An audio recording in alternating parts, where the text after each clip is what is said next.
Before Francis Gary Powers' U-2 was shot down over Russia in May 1960, the Lockheed Skunk Works team that had created the fragile Dragon Lady was already working on a successor. Not only would it fly even higher than the U-2, but it would fly at over 3 times the speed of sound and be able to maintain that performance for hours at a time.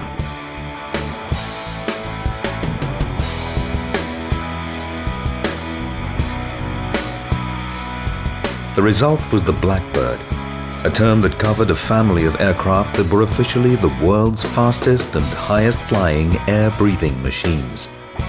Under the skin, they were technological marvels, with almost every component having to be designed from fresh to cope with the extraordinary demands of high-performance flight. The best-known member of the family was the SR-71. Entering service over North Vietnam, the SR-71 went on to report back from the world's hotspots for over 2 decades, providing the United States with its primary source of strategic aerial intelligence.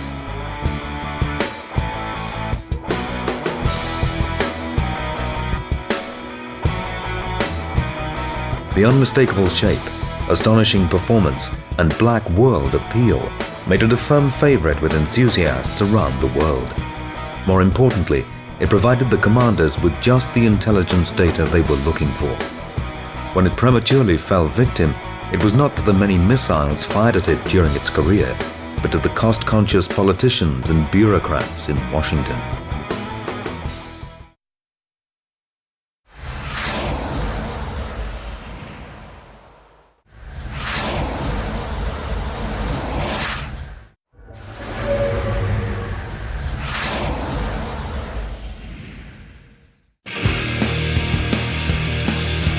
The SR-71 is known the world over as officially the world's fastest air-breathing aircraft. In fact, the SR-71A was slightly slower than the single-seat A-12. While this secretive aircraft routinely operated at Mach 3.2 and above, it was never used for a record attempt. The first official indication of the Blackbird's spectacular performance came on the 1st of May 1965, when the Air Force captured 3 absolute world records using the third YF-12A fighter prototype. A straight-line speed record was set at 2,070 miles per hour, while an absolute altitude figure of 80,257 feet was established. A speed of 1,643 miles per hour was set over a 1,000-kilometer closed circuit for good measure. In 1974, the SR-71A set its first official records during a visit to the Farnborough Air Show in England. On the outbound run, an Air Force crew set an outbound New York to London time of 1 hour and 55 minutes. On the return leg across the Atlantic, they flew from London to Los Angeles in 3 hours 47 minutes. In the US bicentennial year in 1976, another Air Force crew took an SR-71A to 2,193 miles per hour, an absolute speed record that still stands today. On the same day, another crew set a sustained altitude record of 85,069 feet. This record stands officially, although unofficially it was beaten in 1995 by a MiG-29. The operational cruising altitude of the SR-71 was routinely up to 85,000 feet and may have been even higher. The A-12 could reportedly achieve 90,000 feet. While some aircraft have approached the SR-71's speed and altitude performance, it was the Blackbird's ability to maintain those figures for extended reconnaissance runs that set it apart. The aircraft's unrefueled range was about 3,330 miles, and the New York-London record graphically illustrated its ability to maintain Mach 3 for extended periods. To achieve such performance, the SR-71 was no lightweight, tipping the scales at an impressive 172,000 pounds when fully laden, or around the same as a Boeing 737-800. Empty weight was only 67,500 pounds, the bulk of the difference being fuel.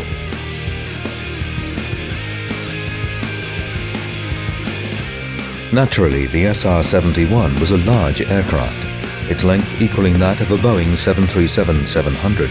However, it was relatively narrow and low, allowing it to be hangared in a barn-like shelter. Flying the aircraft at low speed was regarded as similar to any other large aircraft. It handled well in the traffic pattern, but there was little indication of a stall, and pilots rigidly kept the speed above minima. It was stable on the approach, and at low speed could be banked quite sharply. The large delta wing provided something of a cushion when landing. A regular party trick performed at air shows was the low-speed asymmetric pass. Here, one afterburner was lit, creating a powerful asymmetric force due to the wide spacing of the engines. To offset the force, the aircraft was side-slipped with large rudder deflection. A similar technique also had to be employed towards the end of aerial refueling sessions. At high weights, the aircraft sometimes needed one burner to be lit to maintain station with the tanker. Again, the pilot had to deliberately crab the aircraft to keep it in a straight line. Although hand flying at Mach 3 was practiced occasionally as part of a pilot's check ride, normally all supersonic flying was undertaken with the autopilot engaged. This was used in the climb out, which held a constant equivalent airspeed all the way to operating altitude. Maneuvering at altitude and high speed was all performed through the autopilot. The SR-71 had a bank angle of 45 degrees, although the service limit was set at 42 degrees. Normally the bank was limited to 35 degrees, and at Mach 3 the turning radius was around 200 miles, requiring careful route planning and accurate timing. Descent was also performed by a constant equivalent airspeed, starting with a shallow dive at altitude but increasing to a steep dive in the lower air.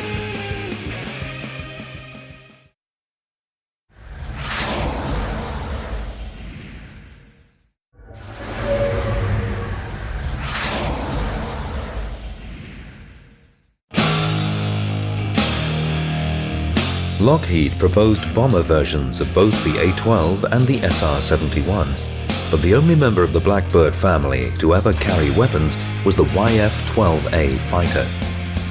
Work began on this aircraft in late 1960. A Lockheed team took the A-12 spy plane as a basis and created a new forward fuselage with a large radome for the 40-inch radar antenna and a raised cockpit. Armament comprised 4 AIM-47 missiles carried in bays along the lower sides of the forward fuselage. To accommodate the radar, the chines were cut back, and at their front end it was intended to locate infrared search and track sensors. Tunnel tests showed that extra keel area was needed, resulting in the addition of 3 ventral fins. 3 YF-12A prototypes were built, the first of which was flown by Jim Easton on the 7th of August 1963. Initial flight trials went smoothly, and the type was revealed to the public in February 1964. President Johnson referred to the aircraft as the A-11 to deflect attention away from the far more secret A-12 program then underway. In April 1964, the first unpowered missile separation tests were taken, leading to modifications. Nearly a year later, in March 1965, the first powered launch was undertaken. Altogether, 7 AIM-47s were fired, of which 6 hit their intended target. One launch was performed at Mach 3.2, while the YF-12 was flying at 75,000 feet, the missile hitting a small target drone flying head-on at just 1,500 feet. For obvious reasons, none of the missiles were fitted with the 250 kiloton nuclear warhead that was intended for the operational weapon.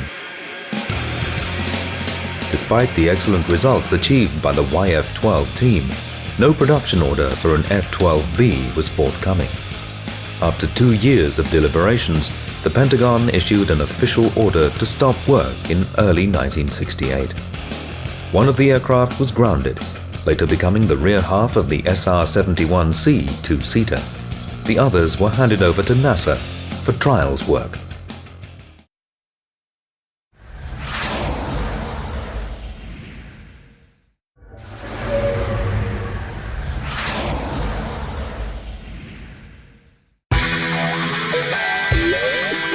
For its role of gathering intelligence from 85,000 feet, the SR-71 was equipped with a variety of highly sophisticated sensors and systems.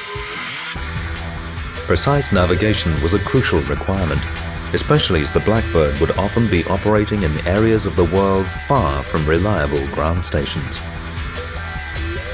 The primary system was the Nortronics NAS-14V2 Astro-Inertial System. The kit combined a chronometer accurate to 5 milliseconds, an inertial platform, and a star tracker. The latter kept the positions of 52 permanently visible stars in its memory, of which at least 3 were tracked at any time by an optical system peering through a window in the aircraft's spine. By cross-correlating the readings, an accurate position could be ascertained and then compared with the inertial reading. The inertial system could then be regularly updated. Sensors were carried in the detachable nose section and in bays along the underside of the fuselage, in the chine structure. There were 8 main bays in all, 4 on each side. 2 much smaller bays were also available, one in the forward starboard chine and another in the center of the aircraft. Sensors fell into 3 main categories: radar, cameras, and electronic intelligence. Imaging radars were carried in the nose and peered out to the side of the aircraft. The initial Goodyear PIP radar was subsequently replaced by the Laurel Caper and then by the Laurel ASARS-1. ASARS-1 provided imagery from 20 miles out to over 100 miles to the side of the aircraft's track. It could operate in wide area search mode, producing a continuous 10-mile wide swathe as the aircraft flew along, or be triggered by the aircraft's navigation system to take snapshots of areas of interest. These could be images of a wide area for search or spot images for detailed imaging. Another useful function of the ASARS was its ability to squint up to 30 degrees forward or aft, or even 37 degrees in acquisition mode. An alternative nose section could be used to mount the optical bar camera, or OBC. This was a panoramic sensor that used a rotating barrel prism to provide a horizon-to-horizon image beneath the aircraft.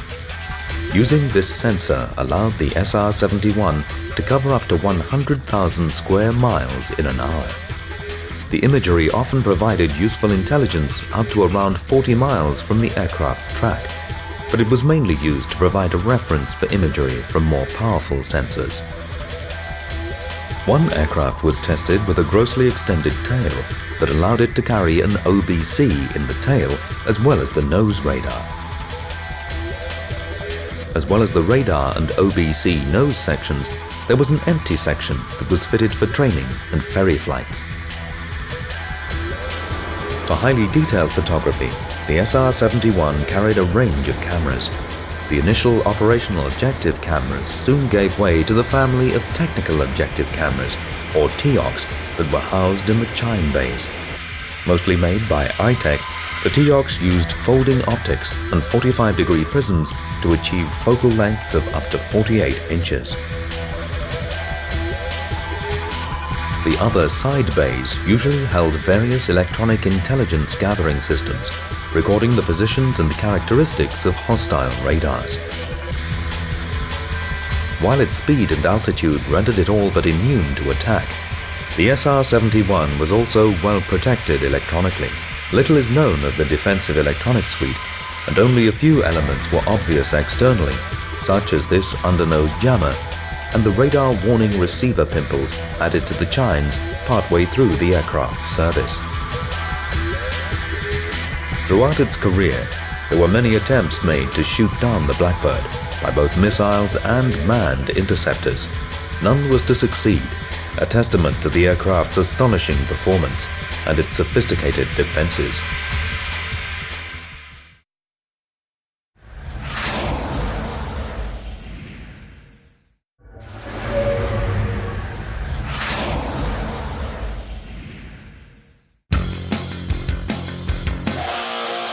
The SR-71's mission was highly important to US national security, and only the best of the best were selected to fly it. For most SR-71 crew members, it was the pinnacle of their flying careers.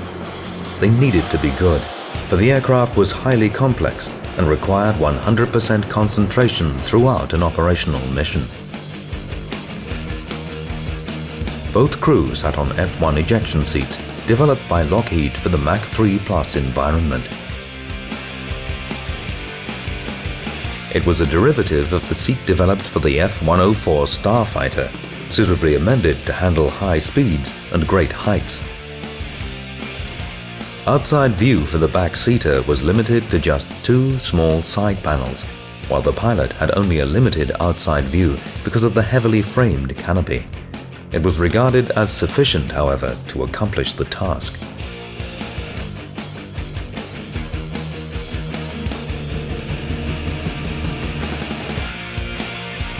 In the front cockpit, the pilot faced a complex instrument panel. Primary flight instruments were grouped at the top of the display, where they were most visible to the pilot. The center of the display was dominated by an attitude indicator, with a horizontal situation indicator below. Below the HSI was a moving map display that provided a graphic interpretation of the aircraft's position and progress. To the left of the attitude indicator was an airspeed indicator, below which was the triple display indicator that gave a digital readout of the all-important Mach number, equivalent airspeed, and altitude at a single glance. To the right of the attitude indicator was the primary altimeter, with the vertical speed indicator below. Below this panel were the main engine gauges, with fuel controls on the extreme right. On the left-hand side were controls for aircraft systems such as temperature and pressurization, undercarriage, and the sophisticated engine intake and bypass door system. To the left side of the pilot was a console with engine restart controls, UHF radio, standby oxygen, and other switches. In front of him, below the moving map, was the main warning panel, while the right side console had controls for the instrument landing system, flight controls, VHF radio, and intercom. At the rear of both consoles were circuit breaker panels. In the back cockpit, the reconnaissance systems officer looked after navigation and monitored the sensor operation. The instrument panel had a moving map display, above which was a screen for view site imagery. This was fed by a downward-facing video camera that allowed the RSO to see the ground below and so keep a visual check of the aircraft's progress. It was also useful for spotting missile launches and for checking cloud cover over intended targets. Duplicated flight instruments were provided in the rear cockpit, along with controls for the sensors. Control of the sensors was largely automatic, commanded by inputs from the navigation system. However, the RSO could manually control the sensors if required, including altering exposure settings.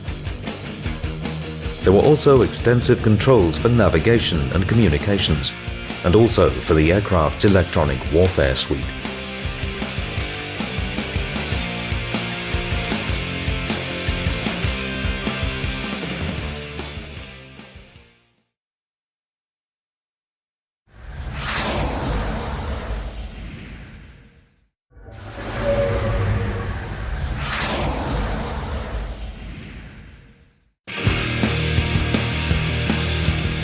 By any yardstick, The SR-71 was a remarkable aircraft, and in many instances its systems were unique.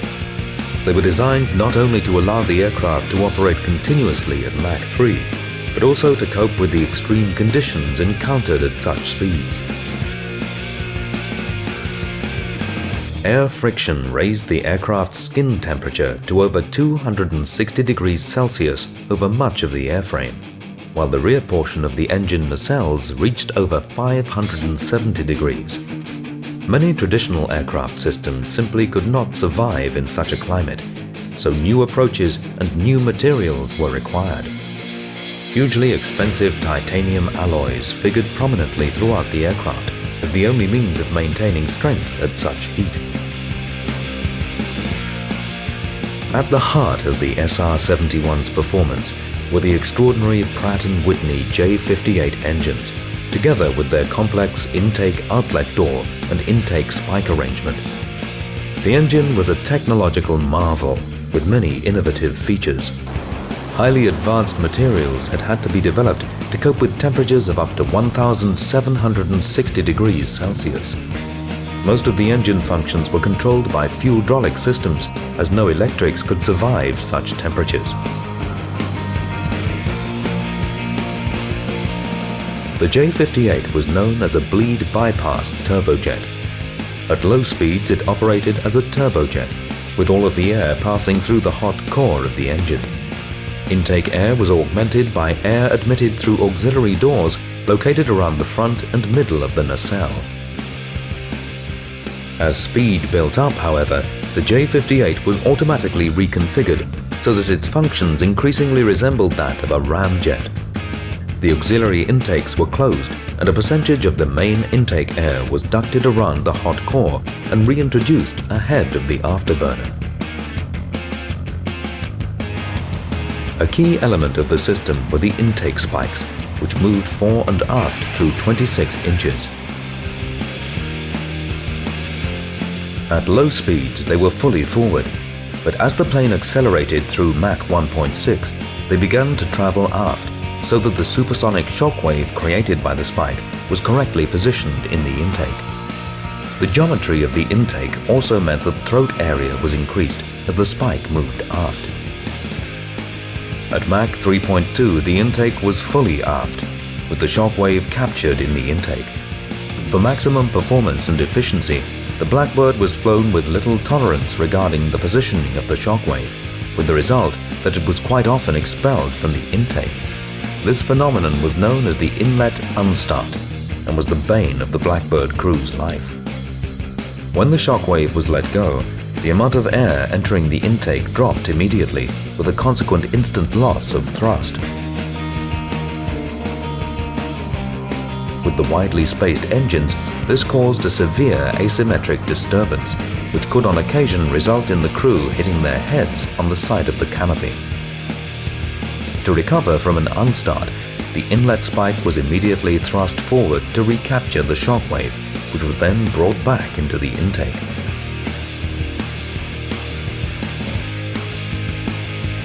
The opening of bypass doors further aids the shockwave recovery. In the early days, the recovery had to be done manually, but an automatic system was devised that reduced the risk of the unstart from positively life-threatening to an attention-grabbing discomfort. The SR-71 carried over 46,000 liters of fuel internally, held in tanks that took up most of the cylindrical fuselage structure and inner wings. The aircraft could be refueled in flight thanks to a spine-mounted boom receptacle. This was covered by a tilting door that formed a slipway for the boom when it was lowered.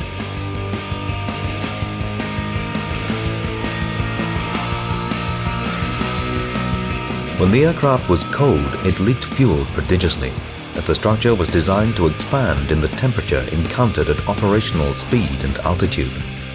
Fuel leaked back across the wings, especially after the first refueling, accounting for the characteristic streaks often seen on the aircraft.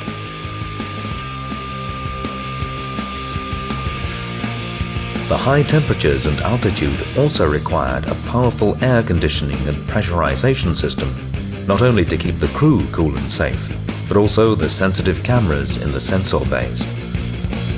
Flight control surfaces were restricted to 4 elevon sections along the trailing edges that operated in parallel for pitch control and in opposition for roll control. The wide spacing of the engines required massive rudders to counteract possible asymmetric forces, so the majority of both fins were all moving.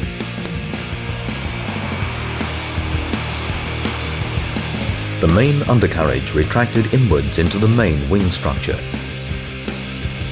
Each leg had 3 wheels mounted in a hollow axle that allowed any wheel to be changed without disturbing the others. The outside surface of each tire was treated with aluminium to reflect the enormous heat radiating inwards from the aircraft's skin. Bringing the bulk of the SR-71 to a stop on the runway required considerable braking. The delta wing allowed the pilot to keep the nose high for aerodynamic braking, but the main deceleration was provided by a large chute. This was located in a box on the aircraft's spine that was covered by 2 doors. On deployment, a small drogue chute was ejected, which pulled out the main chute. Below about 50 knots, when wheel braking and nose wheel steering became more effective, the brake chute was jettisoned to be collected by a support crew following in a truck.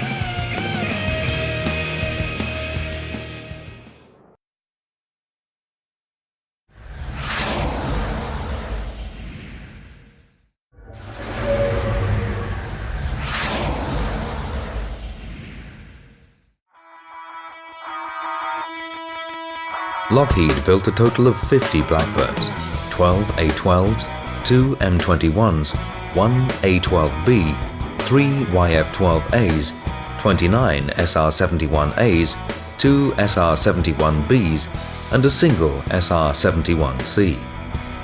They were built in Lockheed's plant at Burbank, although final assembly of the SR-71s took place at Palmdale, from where they made their first flights. The earlier aircraft were test-flown from the secret Groom Lake facility. Whereas the A-12 was a CIA aircraft, the SR-71 was intended for the Air Force. The 4200th Strategic Reconnaissance Wing at Beale Air Force Base in California began to prepare for Blackbird operations in 1965, receiving its first aircraft, a twin sticker, in January 1966. The first operational aircraft followed in April. Soon after, the wing was renumbered as the 9th Strategic Reconnaissance Wing, and this remained the SR-71's parent unit throughout its U.S. Air Force career. Beale became the spiritual home of the Blackbird and was the place where all training was undertaken.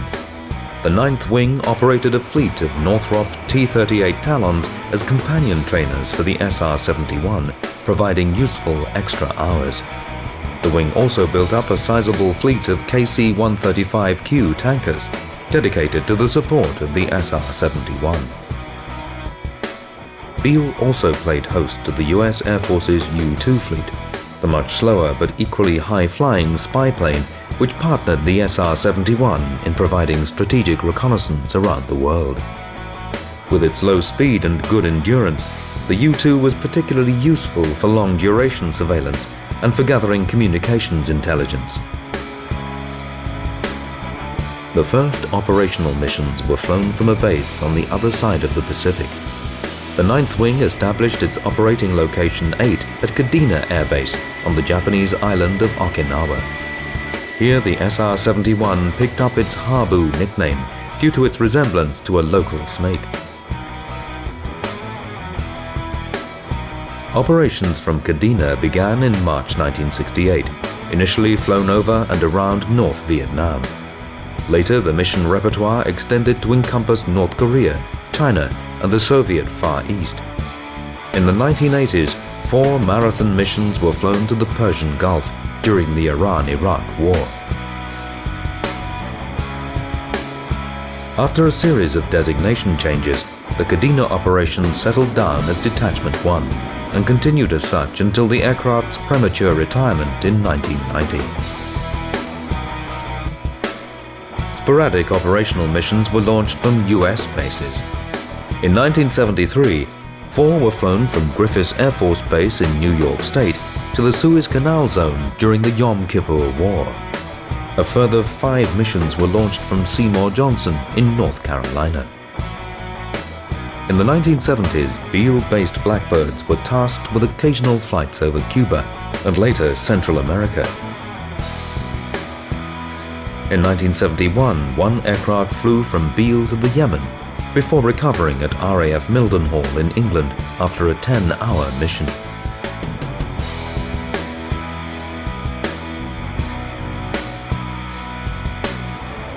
Mildenhall became the second permanent overseas detachment in the early 1980s.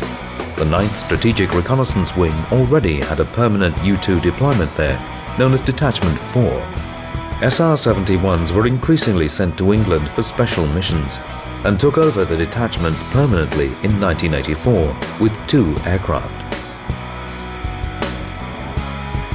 Det 4's routine operations comprised missions that covered the east-west German border, the Baltic Sea and the Kola Peninsula, home to the Soviet Northern Fleet.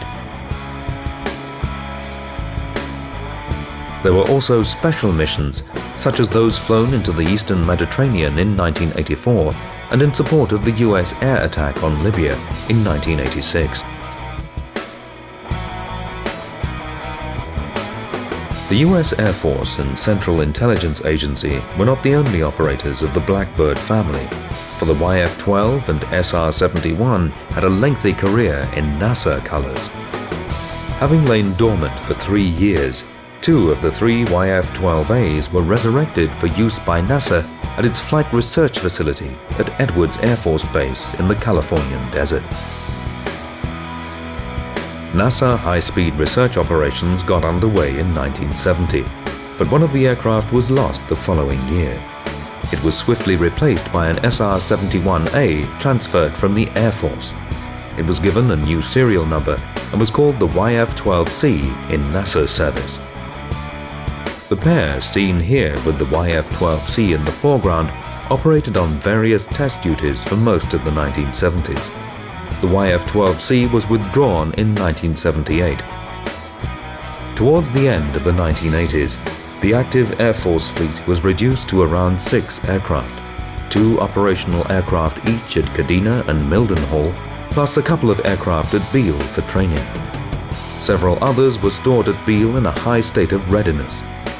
In the light of improving satellite imagery and the enormous cost of SR-71 operations, calls grew increasingly loud for the aircraft's retirement, despite the protestations from many of the aircraft's main users. The retirement came with unseemly haste, the last flight being recorded in March 1990. 3 aircraft were placed into storage for contingencies, 3 were earmarked for NASA, and the remainder were allocated for museum display.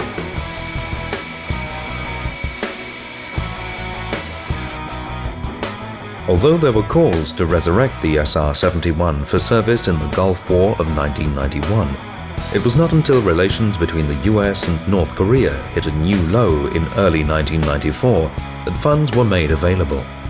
2 SR-71As were to be taken out of storage and placed back in service. The Air Force would share the SR-71B trainer with NASA. On the 1st of January 1997, a new Detachment 2 of the 9th Wing was declared operational with its 2 SR-71As at Edwards Air Force Base. The aircraft were outfitted with the ASARS-1 system, but with a data link to allow real-time transmissions of gathered imagery. The detachment was short-lived, however. On the 6th of March 1998, the aircraft was retired yet again, without even flying a single mission. NASA, meanwhile, continued to fly the Blackbird on its research tasks. The SR-71B was flown regularly until October 1997. One of NASA's SR-71As was put back into the air, primarily to act as a test platform for the linear aerospike SR-71 experiment. This was a test fixture that was carried on the aircraft's spine and used to evaluate propulsion systems for the X-33 Next Generation Space Shuttle that was cancelled in 2001. The linear aerospike propulsion system was run on the ground, as here. And the system's cold flow was tested in flight several times, as shown here. The first hot flight was cancelled, leaving the SR-71 without a mission. The final flight by any Blackbird occurred on the 9th of October, 1999.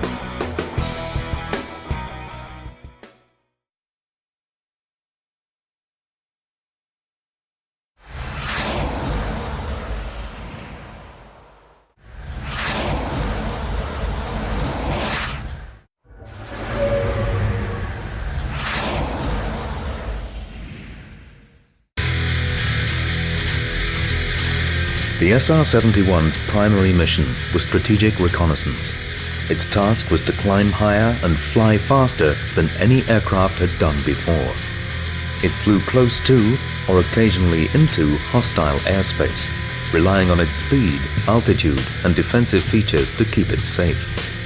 From its lofty perch, its sensors peered deep into denied territory, providing the United States with intelligence that simply could not be gleaned by any other method.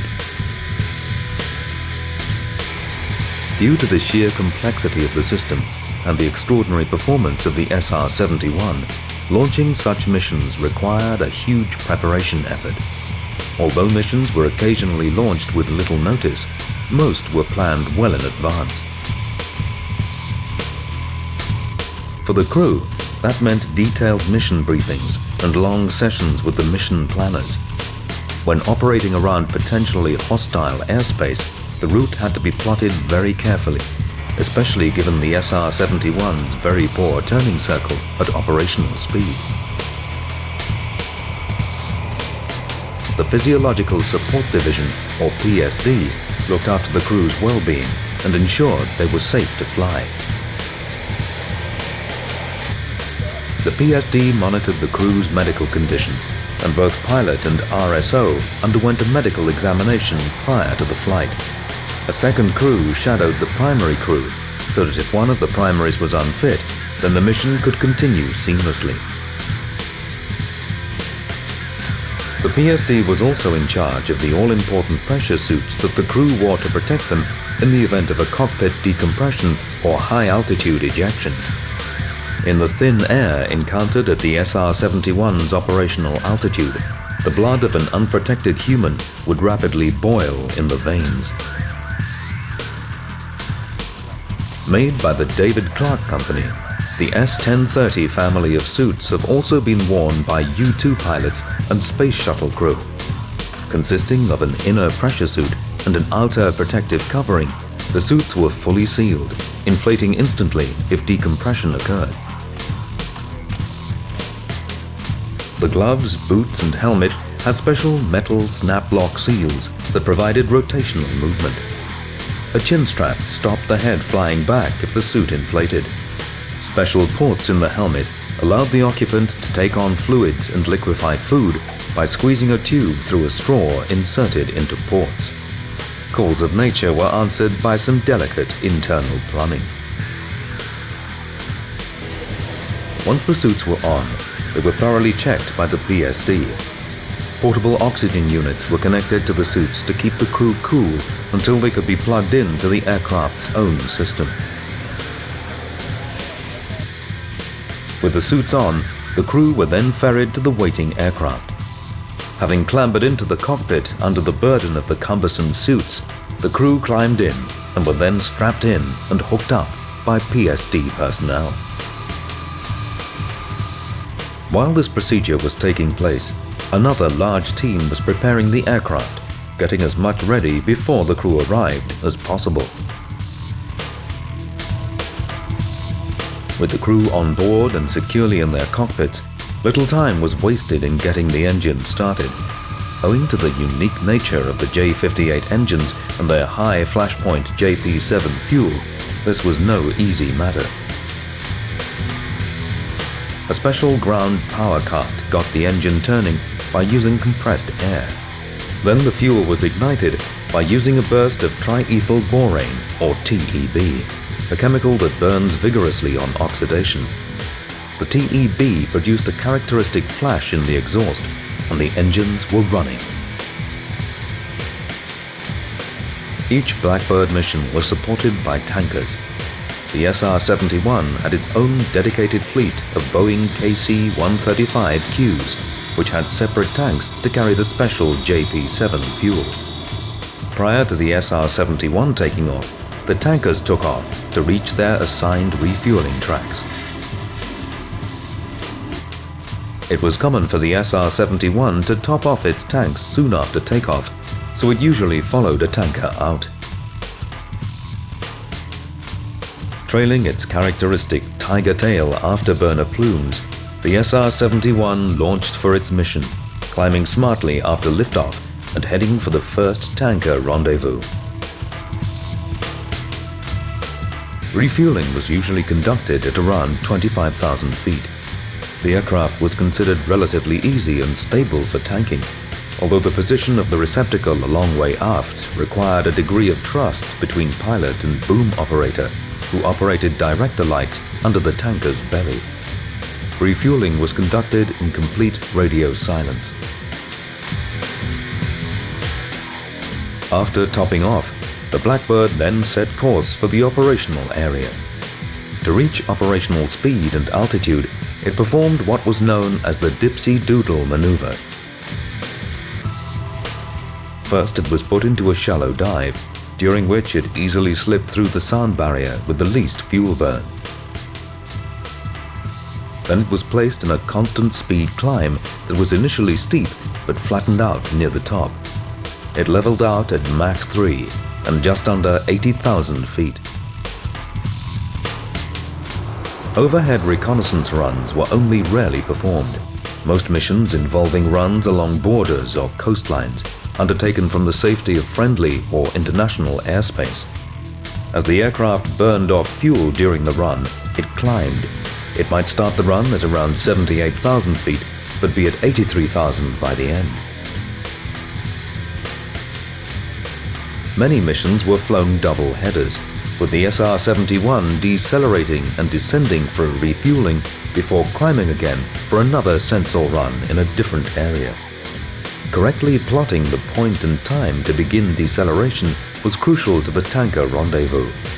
At Mach 3, the miles are passing by at the rate of 1 every second and a half.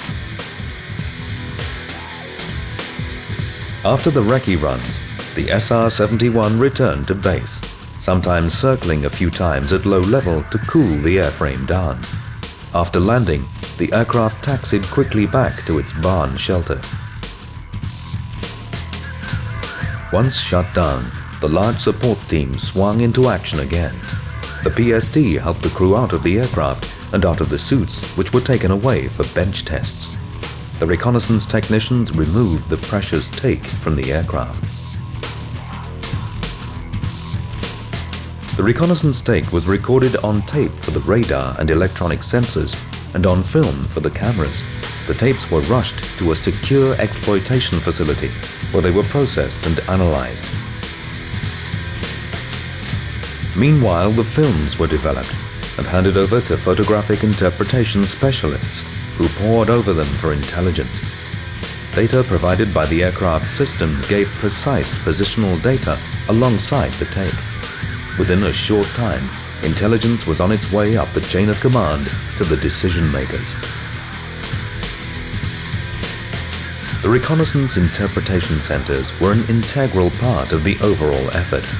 Although large in size, they were containerized so that they could be air transportable.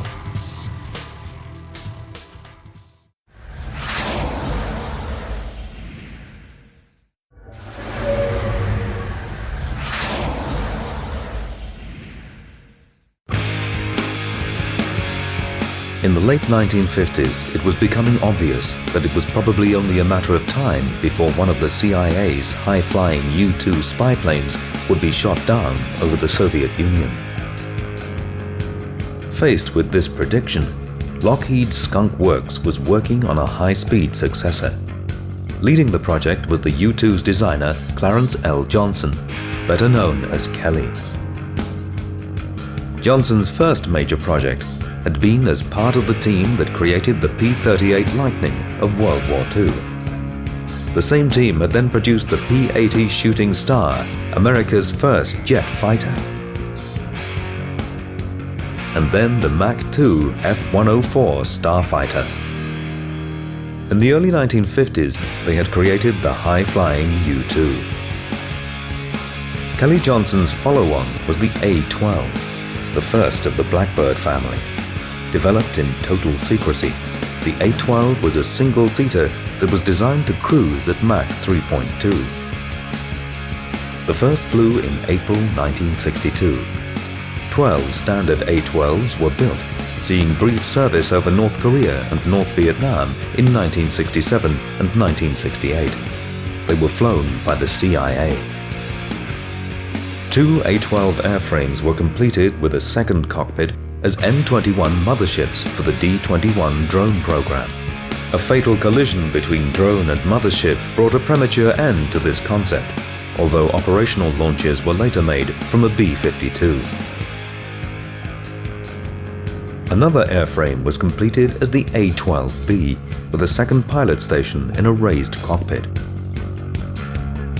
The A-12 also provided the basis for the AF-12, a two-seat interceptor version. 3 prototypes were built, designated YF-12A. They featured a Hughes ASG-18 pulse Doppler radar in the nose, which required the forward fuselage chines to be cut back. To offset the loss of directional stability caused by this, and also by the raised canopy line, fixed ventral fins were added under the engine nacelles, and a third fin was added under the fuselage. This fin folded at low speed to provide ground clearance. Despite successful trials, the production F-12B version was cancelled. It would have returned to a chined nose, but with infrared sensors added. While A-12 development was underway, Kelly Johnson proposed further versions to the US Air Force, the R-12 and the RS-12. The latter was a dual-role reconnaissance strike version, and like other strike proposals such as the later B-12 and B-71, it was rejected. However, the development of the R-12 was sanctioned.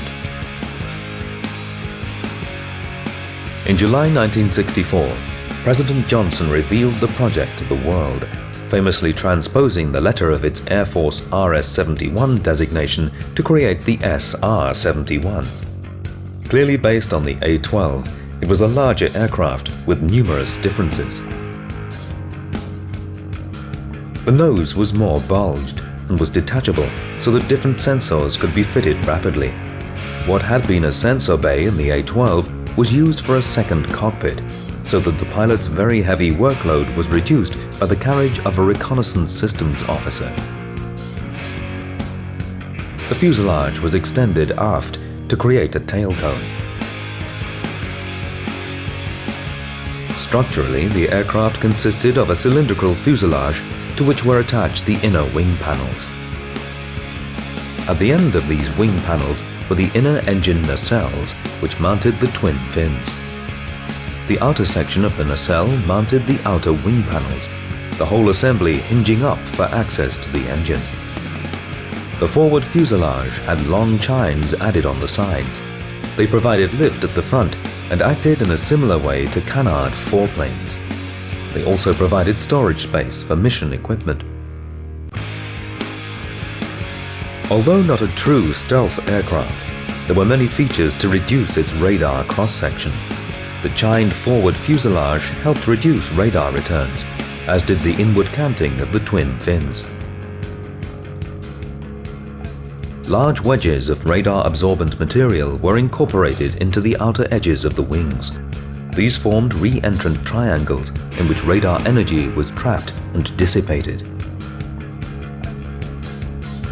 The whole aircraft was given an iron ball paint that allowed radar energy to flow around it and slowly dissipate.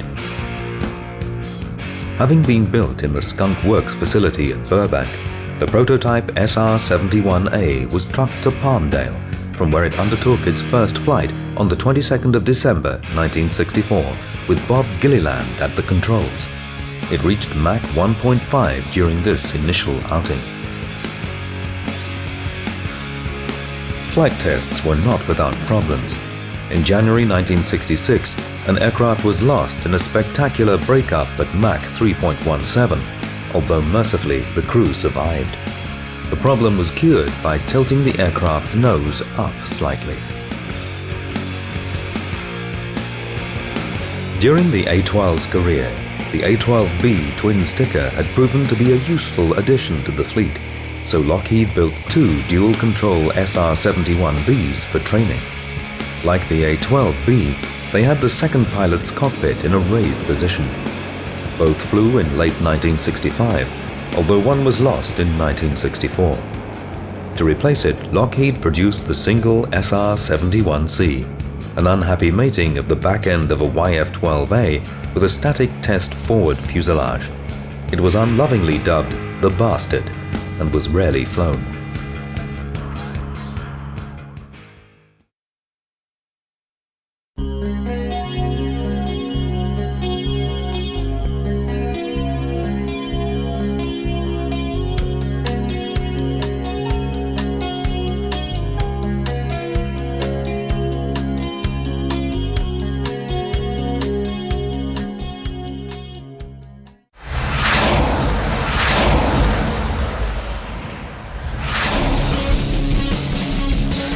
F-16 ファイティングファルコン。